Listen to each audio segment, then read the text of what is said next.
Señores, hoy tenemos un invitado especial, un gran amigo, un compañero de mil batallas, una persona que teníamos un tiempecito desde antes de la campaña, porque volviera por aquí por TV Hispania. Pero ya hace como aproximadamente 3 años y pico, que después que logró su objetivo, no teníamos la bendición de tenerlo aquí con nosotros en TV Hispania. Con nosotros está en el día de hoy el director de presupuesto de la República Dominicana, José Rijo Presbot, que nos acompaña en el día de hoy. Qué privilegio poder contar con un amigo como Félix Uriel, que ha venido desarrollando con tanta profesionalidad y capacidad este espacio, que creo que todos los dominicanos del exterior y de República Dominicana tienen que valorar cuando se construye un espacio de comunicación. Tiene que tener objetivos más allá de la simple información, porque ya hoy en día, Feli, la información no es la ventaja competitiva. El que tiene la fuerza estratégica es el que tiene conocimiento. Por eso desde este espacio construir conocimiento es un gran logro tuyo y te felicito y me siento más que orgulloso de este avance que ha experimentado con este proyecto muy interesante, que te felicito, de verdad sorprendido con toda la estructura que posee. Bueno, si una gente que conoce este proyecto todo desde el principio, desde hace unos cuantos años atrás, 3 o 4 o 5 años. Más. Hablábamos o más, hace 6 o 7 años atrás, hablábamos de generar este tipo de espacio. Bueno, José, hablar con José Rijo de la actualidad es muy fácil, la respuesta la sabemos. Pero vamos a ir sarteando cosas de la vida cotidiana de José y de su historia, y la vamos a ir anexando a la actualidad. ¿De dónde es José Rijo? ¿De dónde viene? ¿Cómo inicia en estos menesteres? Bueno, yo nací en San Pedro de Macorís, pero me considero más de Atomayor, porque me fui de muy pequeño. En Atomayor, siendo dirigente de la Juventud Revolucionaria Social Cristiana con 14 años, era el secretario general de ese entonces. Me pregunté qué yo hacía por la República Dominicana y me dije, yo no hago nada. Lo que podemos hacer es educar. A los 14 años decidí ser maestro, opté por una beca en la Escuela Normal Superior Félix Evaristo Mejía de 45 pesos y me fui de Atomayor para la capital con esa beca de 45 pesos el año 68. Y me gradué de maestro normal primario. Papá al principio, que en paz descanse, no le gustaba que yo fuera maestro, pero seguí estudiando en la Universidad Nacional Pedro Enrique Ureña. Ahí me licencié en matemática y pasé a dar clases de una vez. Antes de cumplir 22 años, yo era profesor de la Universidad Nacional Pedro Enrique Ureña de matemática, principalmente de matemática financiera, que fue lo que hemos abrazado por tantos años, y estamos hablando ya de 48 años de ejercicio de profesional. Luego estudié en Panamá una maestría en matemática aplicada a economía. Ya para el año 84 me había alejado de la vida partidaria política. En ese entonces el Partido Reformista se comenzaba a convertir supuestamente en el Partido Reformista Social Cristiano. Y un grupo de jóvenes que nos habíamos formado en el social cristianismo, pues decidimos meternos en el partido para ver si nosotros controlábamos, dominábamos ese partido, ¿no? E indudablemente que hicimos un gran desarrollo político dentro del partido a través de la Comisión Nacional de Organización y a través del Instituto de Formación Política.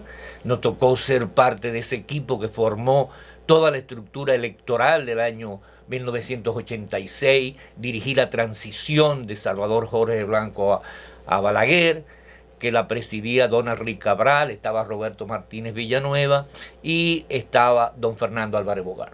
Ahí conocí a Fernando, como a él y a mí, el presidente Balaguer nos dejó fuera del gobierno porque éramos gente que pensábamos, que teníamos proyecciones más allá de un simple puesto político en el año 1986, y luego pues nos juntamos y construimos lo que al final se dio como el Partido de la Unidad Democrática, que ya en el 2002 salimos del Partido Reformista.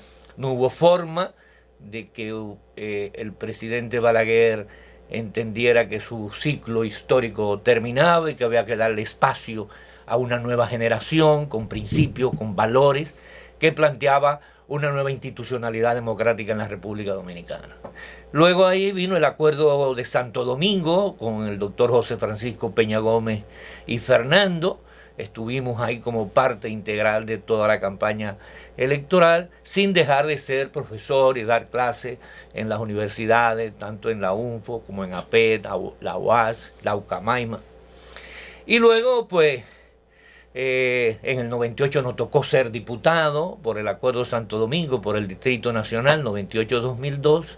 Y en el 2002, cuando Fernando Álvarez Bogar decide dejar la política partidaria, dejar la unidad democrática, nosotros también nos alejamos de la vida partidaria y nos mantuvimos como consultor del BID, Banco Mundial, todo este tiempo, e indudablemente asumiendo una posición de educación presupuestaria, de veedor presupuestario. Y así me he definido por más de 20 años, dedicado exclusivamente a ver cómo se recauda y cómo se invierten los chelitos de mi país. Y ante esa posición, pues estuvimos acompañando en el 16 y también en el 2020 con la creación de un gran movimiento social como fue la Coalición Democrática por la Regeneración Nacional, donde pudimos incorporar una cantidad de personalidades de la República Dominicana para apoyar esta nueva visión de la política que presentaba nuestro presidente Luis Abinader.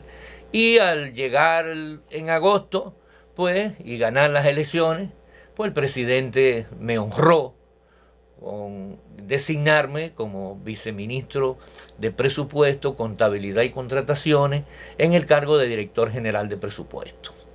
Y es bueno hacer significar que las relaciones entre el presidente y nosotros, una relación de alto respeto. No he visto una persona más dedicada, más comprometida, más exigente que el presidente Luis Abinader. Recuerdo que al otro día de ganar las elecciones, que él me mandó a buscar, me dijo, ¿ya tú sabes para dónde tú vas? Digo, sí, para Saguarita, para mi nieto. Dice, no, tú sabes para dónde tú vas.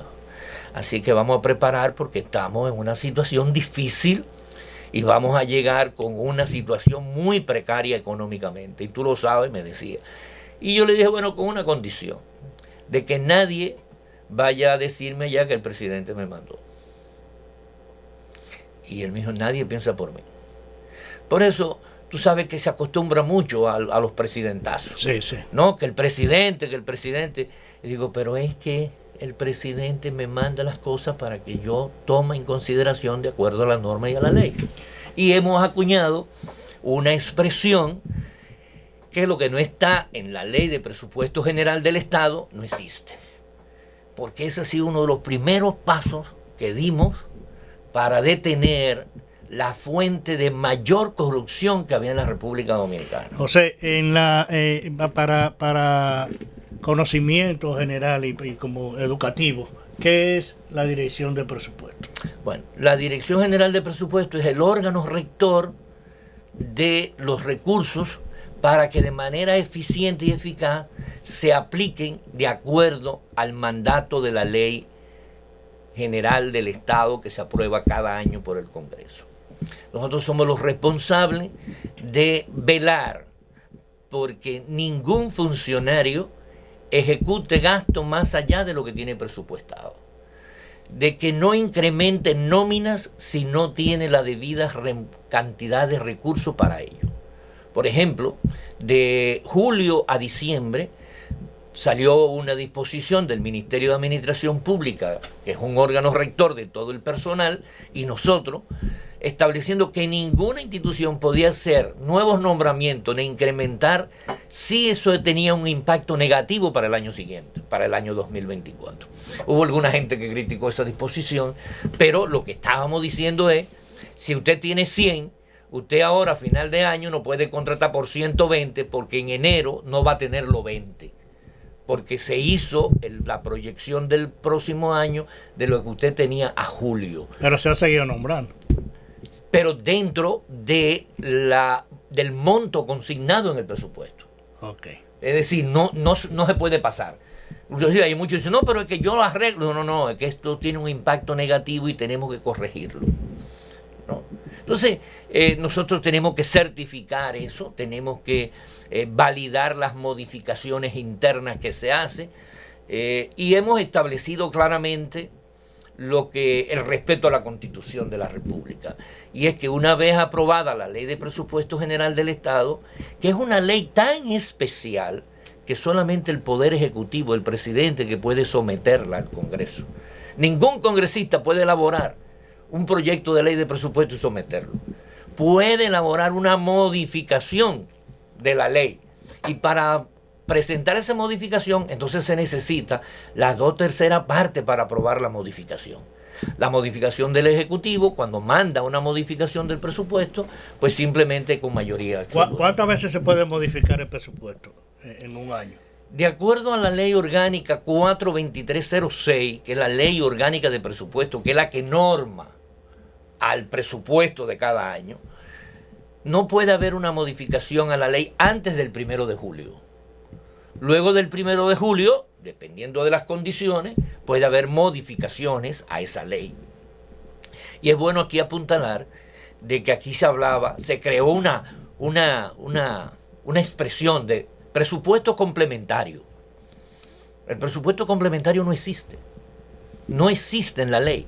Entonces, ¿qué era lo que pasaba? Bueno, yo hacía mi presupuesto y como no me daban todo lo que yo quería, durante el año yo iba ejecutando gasto para que después me lo buscaran, ¿no? Y ese gasto no contemplado en el presupuesto original iba generando lo que se llama deuda administrativa. Para que tengamos una idea, en el 2010 la deuda administrativa eran 30 millones de pesos. Nosotros criticamos, en el 2012 esa deuda administrativa superó los 12.000 millones de pesos. Y como criticábamos esa deuda administrativa cada año, en el 2017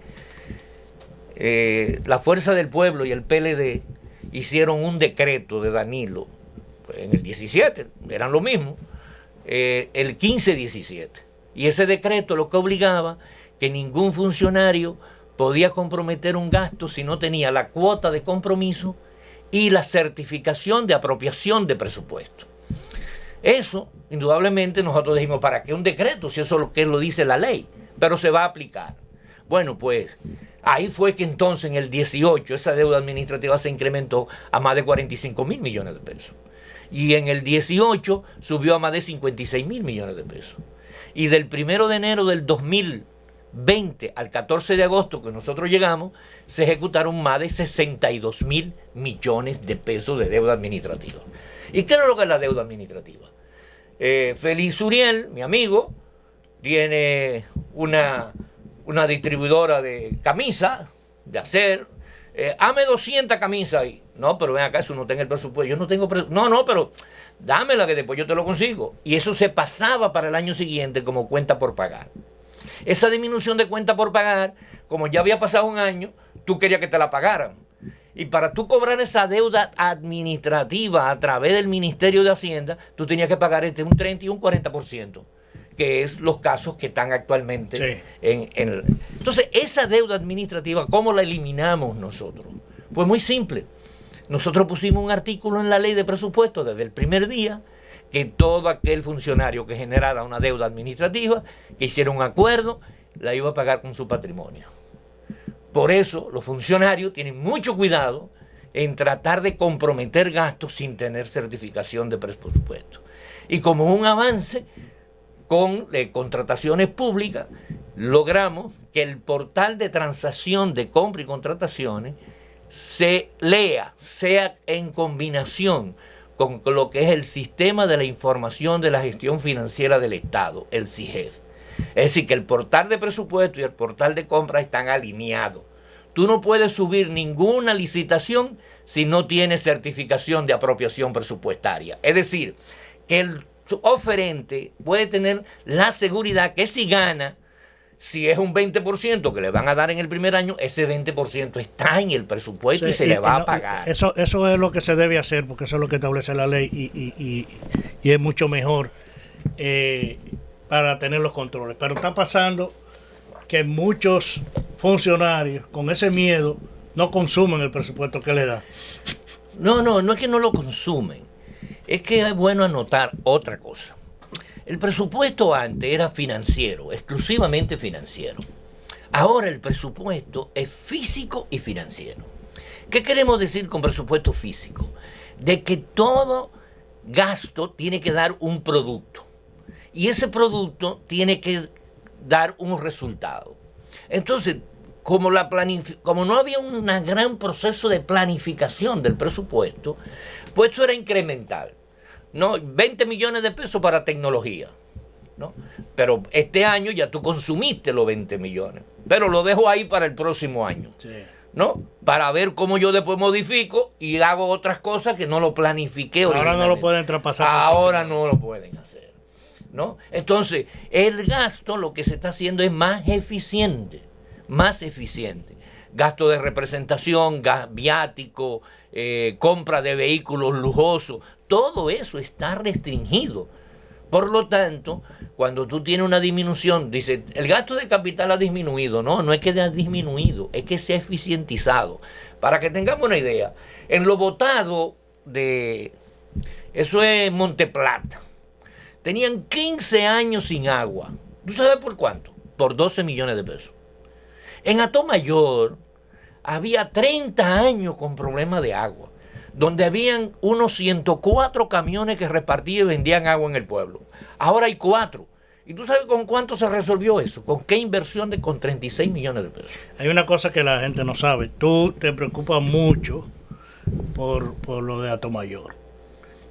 O sea, cada vez que hay la oportunidad de ayudar a la gente de Atomayor, a una institución de Atomayor, si pasa cualquier eventualidad, llevar esa ayuda, porque nos consta. Una vez te pregunté, ¿tiene interés político por Atomayor? No, indudablemente que no. Es devolverle a tu pueblo lo que te dio. Yo tuve demasiados profesores y profesoras que me orientaron, que me permitieron ser la persona que soy hoy en día. Y eso uno tiene que agradecerlo al pueblo que le hizo profesional, ¿no? Y en nuestro compromiso social, no solamente con Atomayor, tenemos más dedicatoria porque desde Fiona hemos tenido que asumir la recuperación de Atomayor, porque es bueno que la gente sepa qué es lo que ha sido estos 3 años y 4 meses. Han sido de verdad las mayores crisis del mundo. En 100 años no se había visto una crisis como la que nosotros hemos tenido que ir afrontando. Primero, para que no se olvide, el 16 de agosto del 2020 el mundo estaba cerrado. Literalmente cerrado. No se movía un avión, no se producía nada, no se mercadeaba ningún producto. Indudablemente que la falta de producción impactaba la posibilidad de tu dar respuesta.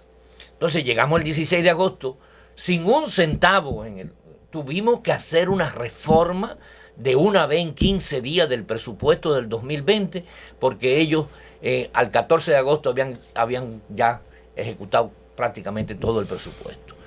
Y para enfrentar la pandemia, desde el 16 de agosto hasta el 31 de diciembre, nosotros tuvimos que dedicar 213 mil millones de pesos. ¿Tú te imaginas que no hubiésemos necesidad de eso, sino tener 213 mil millones de pesos para hacer obra, para invertir, para desarrollar más el país?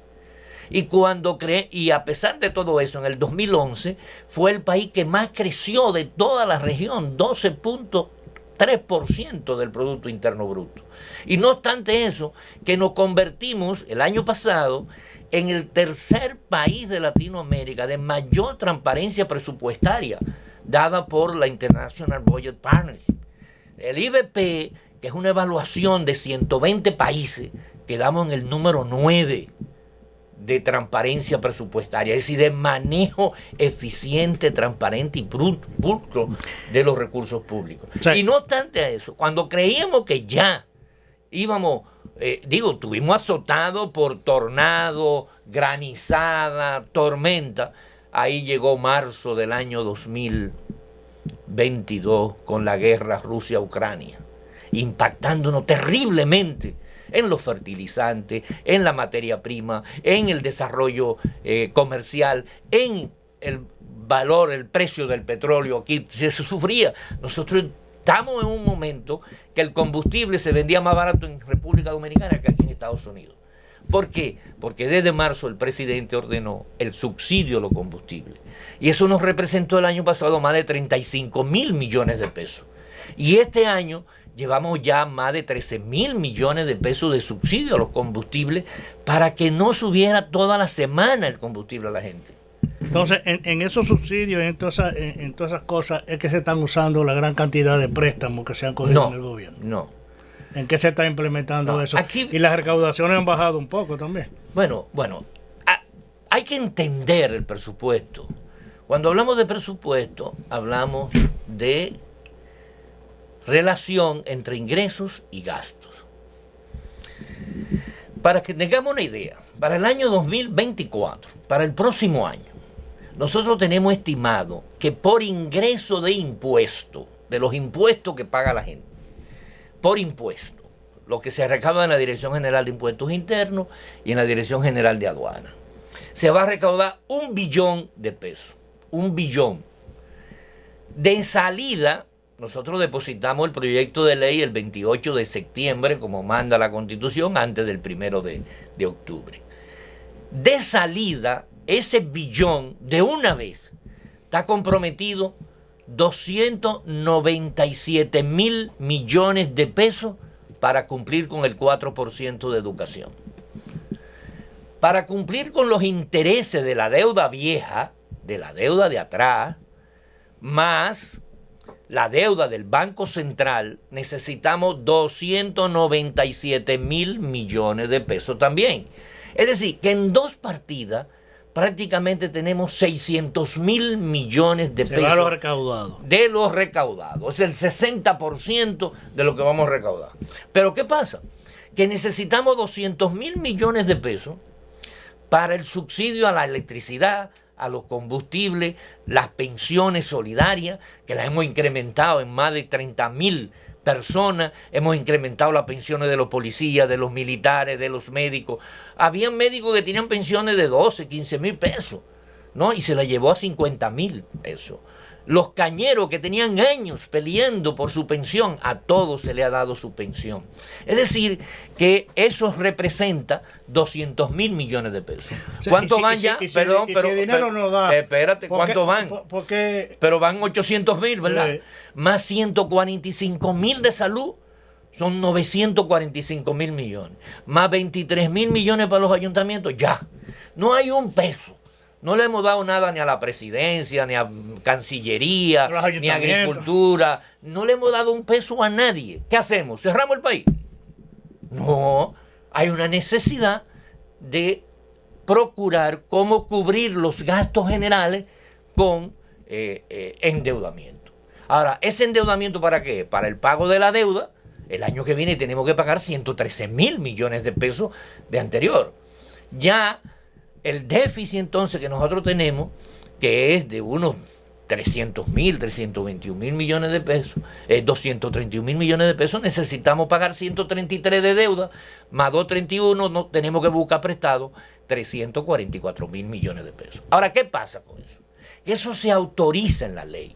Ahora, ¿cómo yo busco esos préstamos? Primero, puedo hacerlo por emisión de bonos, ¿no? Colocación de bonos soberanos o bonos internos. Para poder hacer eso, hay que mandar al Congreso una ley, porque la ley de presupuesto ordena que se haga una emisión conforme a una ley. Entonces, cuando el Congreso aprueba la emisión de bonos, dicen otro préstamo más. Y no es así. Y en esa situación que está viviendo el país, sea el gobierno que esté, y que no, el dinero no da, eso es lo mismo que yo tengo este negocio. A mí pago la renta del local, pago la luz, teléfono, internet, y el dinero no me da. Entonces todos los meses yo tengo que coger prestado para cubrir. Una tarjeta, un tarjetazo. ¿Y hasta dónde vamos a llegar? Bueno, aquí viene entonces lo de la sostenibilidad de la deuda. ¿Qué ha pasado con República Dominicana? Cuando nosotros llegamos en el 20, República Dominicana estaba en cicla, porque la calificadora de riesgo, Fitch, Moody's, Standard & Poor's, la tenían en negativo. ¿Y qué pasó? Bueno, que de negativo ya estamos estables y luego nos acaban de dar la calificación de positivo. La calificación de positivo es ingresando al grado de inversión.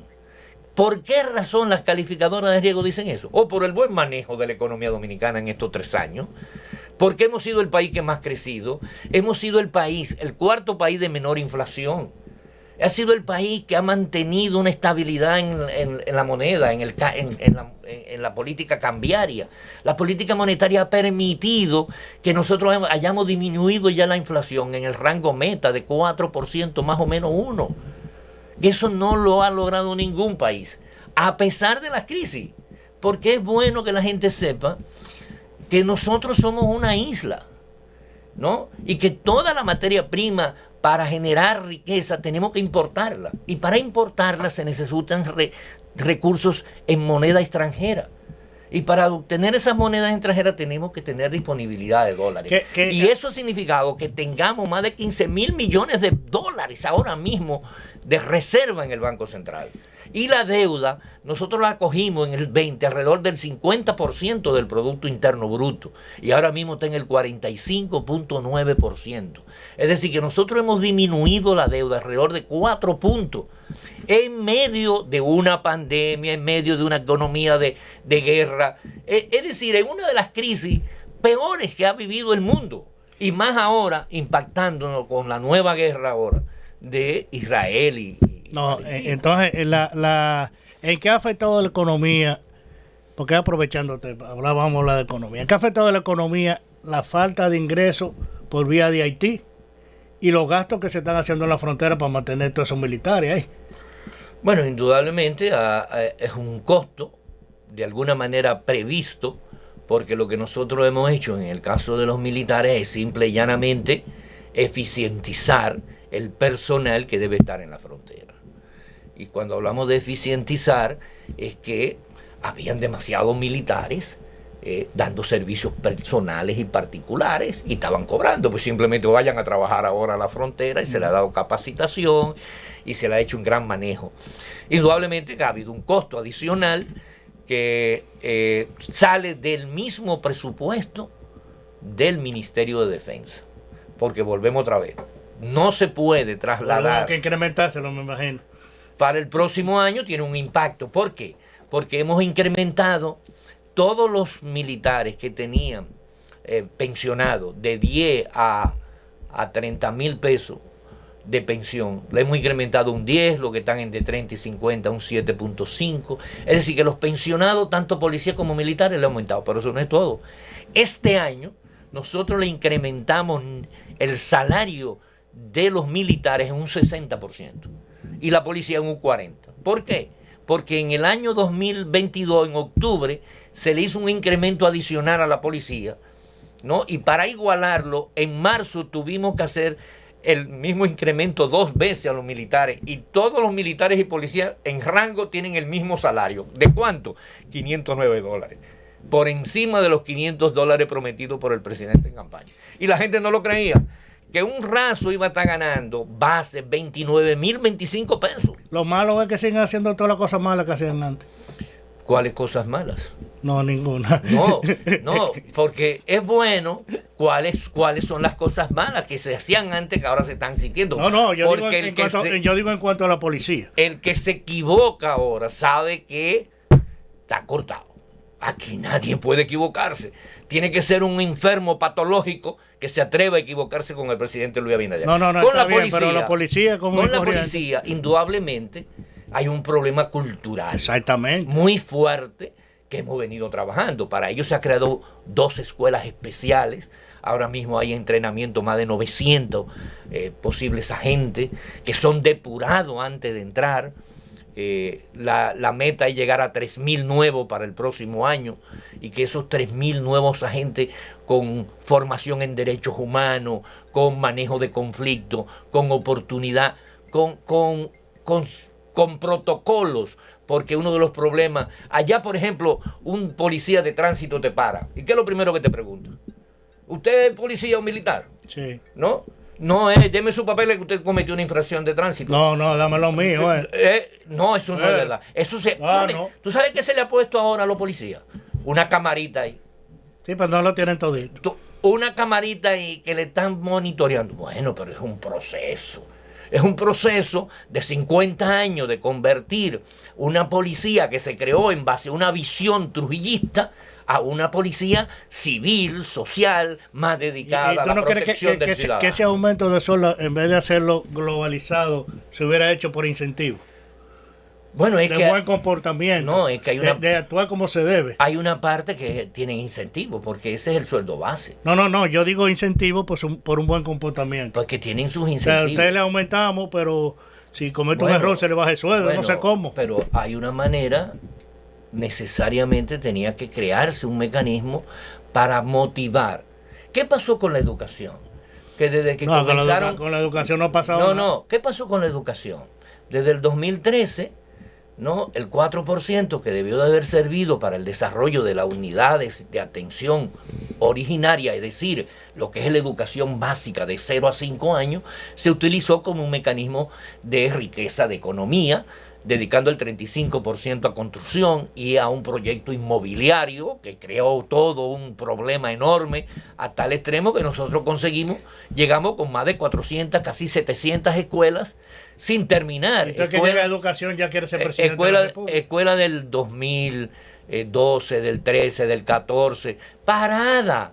Escuelas que ya estaban en un 85%, pero el ingeniero debe 15 millones para terminarlo. Y si se le pagan los 15 millones al ingeniero, cuando se lo deposita en el banco se lo coge, entonces el ingeniero no puede terminar la escuela. Es decir, todo un problema enorme con el problema de la... Pero, ¿qué es lo que te quería decir? Que eso se utilizó para incrementar los salarios a los profesores. Al incrementar los salarios a los profesores, ¿qué pasó en el sector privado? Que muchos profesores que trabajaban en el sector privado quisieron ir a trabajar en educación. ¿Por qué? Porque el salario era mejor. Entonces, muchos jóvenes que querían ser policía, por el salario de 9,000 pesos, no se entusiasmaban. Además, ese salario de 9,000 y 10,000 pesos, que era lo que ganaba un policía, muchos de ellos tenían que entregar una parte, inclusive, para mantenerlo en determinadas posiciones. Sí. Nada de eso se da. Entonces no se está dando lo mismo. No, sí, eso se da. Eso no se da. El pago por tú tener se anula. Óyeme. No se anula. Se cancela. Ese cáncer que tiene esa institución no se quita así por así. No, se cancela. Ahora mismo... Se disminuye quizás. Bueno, pero es un proceso. Es lo mismo que la construcción de una cultura ciudadana en materia de civismo, de educación vial. Tú ves, dice, no, que es un problema de educación. Mentira, no es un problema de educación. Tú ves un ingeniero, un profesional. Es un problema de no sanción. Es un problema de falta de consecuencias. Sí. ¿Hay consecuencias ahora? Sí. ¿Por qué? Porque la institucionalidad del país cambió, Félix, cambió. Ya no hay delitos sin sanción.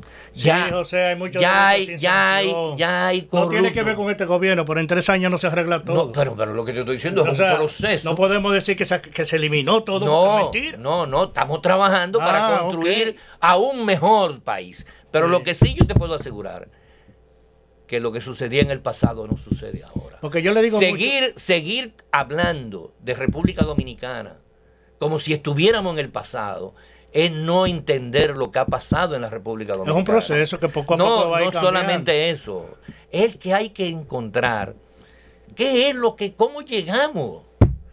Es que no hay posibilidad de tú comparar nada si no te das cuenta que República Dominicana ya en el 2021 era líder en materia de manejo del turismo y del manejo del COVID, reconocido por todos los organismos de salud del mundo. Óyeme, es el romper, el salir de eso. Bueno, los que viven aquí saben la situación. Mucha gente aquí mandaba comida para República Dominicana. y por todo el proyecto de mejoramiento, de asesoría, a pesar de las tormentas, a pesar de Fiona, a pesar de Franklin, a pesar de la vaguada, ¿no? Allá no hay problema alimenticio, allá hay seguridad alimenticia. ¿Y qué pasa? Que muchos ahora prefieren mandarle los $200 que gastarlo en comida aquí, porque le sale más caro la comida para mandar para allá que lo que le pueden comprar allá con los $200. Eso quiere decir que la República Dominicana es un ejemplo y construir una nueva mentalidad, una nueva cultura. Mira, si tú vas y tú sabes, aquí tú sabes, que tú no puedes cerrar una intersección porque te cuesta $500, ¿no? Allá se sabe. La cierran, hacen un teteo. Y entonces, no cuesta nada. Y los policías cogen su y se hace todo un circuito de tapones. Entonces hay una necesidad. Por eso yo te digo, la información hoy en día hay que tener conocimiento. Hay que conocer de presupuesto, hay que conocer de política monetaria, hay que conocer de desarrollo humano. Porque República Dominicana fue el país que por 50 años fue el que más creció la economía. ¿Y qué pasó? ¿En cuánto está crecimiento para este año? Terminamos en 3%. El estipulado. En 3%. El pasado. En este 23. ¿No? Y para el primero se decía que un 5, pero estamos proyectando creo que posiblemente será para el año que viene sea un 4.9. No, este año vamos posible. Bueno, ahora acabamos de terminar interanual con 3.6. ¿No? De octubre a octubre, 3.6 de crecimiento. Señores, eso no se ve en ningún país de Latinoamérica. Se ha incrementado mucho, José, las remesas de los dominicanos en el exterior. Un incremento grandísimo en cuanto a las remesas que se están mandando, que tú trataste ese tema. La gente también sigue mandando comidita porque es una maña que tienen de estar recogiendo vaina aquí para mandarla para allá. También, sí, porque las ayudas son otras cosas. Todos los furgones de todas las navieras se van llenos. Indudablemente. De todas las cosas que recogen aquí, la comida. Mira, mañana tengo que llevar una de la ropa mía. Y todo, claro. Siguen mandando todo. Hay mucha es que el pueblo dominicano es solidario. Mucho dinero. Es que el pueblo dominicano es muy solidario. Donde quiera que está, el dominicano se identifica con el dolor de los demás. Esa es la realidad, ¿no? Y más cuando tú estás teniendo oportunidades para el dominicano en el exterior con un seguro de salud. Cuando tú llegas, tú tienes tu seguro de salud con Senasa, que debo decir que es la mejor aseguradora de servicios de salud, la mejor ARS de República Dominicana. Y fíjate lo que es ser eficiente. Los policías no tenían, ahora tienen un seguro de Senasa premium, y los militares también, y los pensionados también. Un mejoramiento de las condiciones de vida de la gente. Porque, mira, yo pongo el ejemplo de la Dirección General de Presupuesto. Cuando yo llegué, allá había un seguro internacional de salud para unas 20, 25 personas. Cuando yo dije, no, quítenme eso.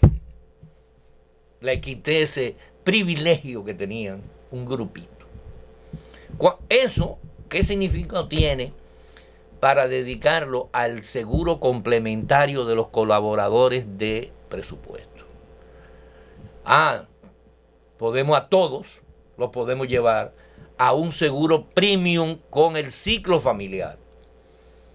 Entonces, con los $75,000 que se pagaban, que era un negocio, nosotros les resolvimos a todo el que se incluyó en Senasa, le pagamos el seguro complementario con todo el ciclo familiar, con premium, que tiene acceso a todos los medicamentos, 2 millones de gastos médicos, tienen posibilidad de acceso a cualquier clínica del país. Y eso, una ventaja de un manejo eficiente de los recursos de la Dirección General de Presupuesto. Sí. Y así se ha venido haciendo en todas las instituciones. Yo sé que estamos contra el tiempo, pero la reelección del presidente Luis Abinader. Mira, si hay algo que nosotros valoramos, es la capacidad que tiene el presidente Luis Abinader en trabajar por los problemas del país. No hay hora, no hay día, no hay descanso. ¿No sientes tú que al presidente lo han dejado solo? No, para nada. Que yo veo como que tiene que tirarse todo encima. Para nada. El problema es muchos funcionarios que no están haciendo su trabajo. Es un hombre transparente y él enfrenta las situaciones.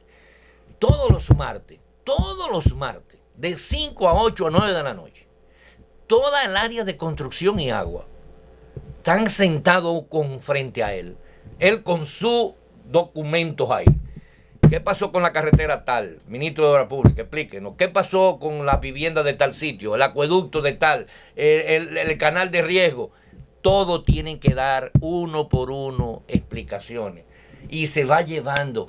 Y si hay problemas, nos invita al Contralor General de la República y al Director de Presupuesto. Miren, tengo el Contralor y el Director de Presupuesto. ¿Hay alguna situación de retención de recursos por algún problema? ¿No? Tengo el Contralor, ¿hay algún certificado de contrato que Contraloría no ha salido? Díganlo aquí ahora. Es decir, esa dedicación, ese descubrir qué está haciendo cada funcionario, en qué lugar, cómo se está haciendo, amerita de que el país siga confiando en un hombre como Luis Abinader. Porque lo más importante de Luis es que te da confianza. Vamos a enfrentar el problema. Señores, Fiona no fue un relajo. Ahora, Franklin tampoco. Ahora esta tormenta, señores, más de 400 milímetros de agua cayó en República Dominicana. Hay que ver qué ha pasado con el Bajo Yuna, inundado por completo. Las calles de la capital, todo el mundo. ¿Y por qué razón? Pero 20 años gobernando y no pudieron resolver el problema del drenaje de la capital. 20 años no han podido resolver el problema de una cañada. Hay que ver lo que es Cristo Par hoy en día, lo que es la cañada de Gurabo en Santiago, que son espacios de diversión, no son espacios de podredumbre, de pobreza, de miseria y de vulnerabilidad para los efectos, los fenómenos atmosféricos. ¿No? Hemos logrado mejoría en las calificadoras de riesgo internacional, mejoría en la calificación de salud, mejoría en la calificación de transparencia presupuestaria y lucha contra la corrupción, mejoría en la institucionalidad democrática, mejoría en la paz global. Somos de los pocos países que ha crecido en esa paz que se vive en la República Dominicana, donde hay respeto a la institucionalidad, al derecho a disentir, donde no hay presión a los medios de comunicación, donde no se exige que comunicadores tengan que salir de un canal porque tengan una expresión, porque el Ministerio Público es independiente. Indudablemente que necesitamos todavía el Poder Judicial más independiente para que termine de sancionar a todos los corruptos que están sometidos con elementos clave, con documentos, con fundamentos, ¿no? Hay que pensar, señores, que un ex procurador general de la República preso, 3 hermanos del expresidente de la República presos, generales, ministros, candidatos presidenciales, sometidos a la justicia. Eso nunca se había dado en la República Dominicana. Y los funcionarios que se equivocan son destituidos y sometidos a la investigación también por parte de la PECA. Pero no son sometidos a la justicia. Corrupción. Eso es que no le toca al Poder Ejecutivo someter a la justicia. El Poder Ejecutivo le corresponde someter las pruebas. Nunca se habían hecho auditorías y publicadas. Auditorías que sirven para el mejoramiento de los procesos y que sean más transparentes y más eficientes. República Dominicana debe sentirse orgulloso, y yo me siento más que orgulloso de ser parte de un equipo como del presidente Luis Abinader. Por lo tanto, lo más importante cuando tú vas en una carretera, ¿qué es? ¿El espejo retrovisor o es el parabrisas? Lo más importante es el parabrisas, por eso es más grande, para que tú puedas ver hacia el horizonte, hacia tu futuro. Y el espejo retrovisor es para tú dar rebajada de atrás. No mire para atrás. Bueno, señores, yo sé que José está contra el tiempo, pero lo estoy viendo el reloj y yo sé lo que hay.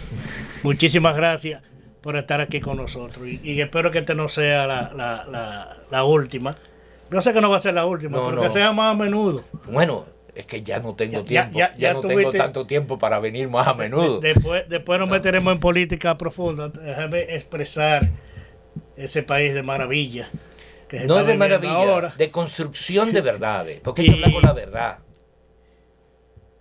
Y por respeto, sí, porque ¿qué vamos a hacer? Somos amigos. Muchísimas gracias, señores. Estamos aquí en TV Hispanic y pueden ver esta entrevista y después pueden seguirnos en el canal de YouTube. Muchísimas gracias. Buenos días.